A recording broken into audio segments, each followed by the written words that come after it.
ஒருமுறை நலீம் ஹாஜியார் அவர்களை நான் சந்தித்திருக்கின்றேன் வெள்ளவத்து வீட்டில். அந்த டைம்ல நான் ஒரு மெடிக்கல் ஸ்டூடெண்டாக இருந்தேன். அவர் அந்த இடத்துல ஒரு விஷயத்தை சொன்னார். அவர் சொன்னார், தம்பி, எனக்கு ஒரு குர்ஆன் வசனத்துக்கு தஃப்சீர் சொல்ல தெரியாது, எனக்கு ஹதீஸ்களுக்கு விளக்கம் சொல்ல தெரியாது. ஆனா இந்த நாள் ஜாமியா நலிமியாவில் படித்த ஒரு பிள்ளை இப்படிதான் சொன்னார். ஜாமியா நலிமியாவில் படிச்ச ஒரு பிள்ளை உலகத்துல எங்கேயாவது போய் ஒரு இஸ்லாத்தை பத்தி, குர்ஆனை பத்தி, ஹதீஸை பத்தி சொல்ல போக்கல அந்த நன்மை எனக்கும் கிடைக்கத்தானே வேணும் என்று சொன்னார். What an investment! சுப்ஹானல்லாஹ்.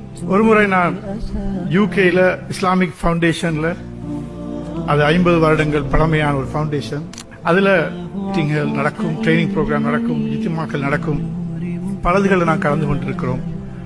ஒரு முறை நான் பார்த்தேன், அந்த ஸ்டேஜ்ல 4 நலிமிகள், சார் அகார் உட்பட, I was in the audience, நான் ஆடியன்ஸாக இருந்தேன். அந்த இடத்துல எனக்கு நலீம் ஹாஜியார் ஞாபகம் வந்தார். அவர் சொன்னாரே, உலகத்தில் எங்கேயாவது இவங்க சொல்ல போகல எனக்கு கிடைக்கும் என்று சொல்லி, அது எனக்கு ஞாபகம் வந்துச்சு. ஐ லிட்டரலி cried.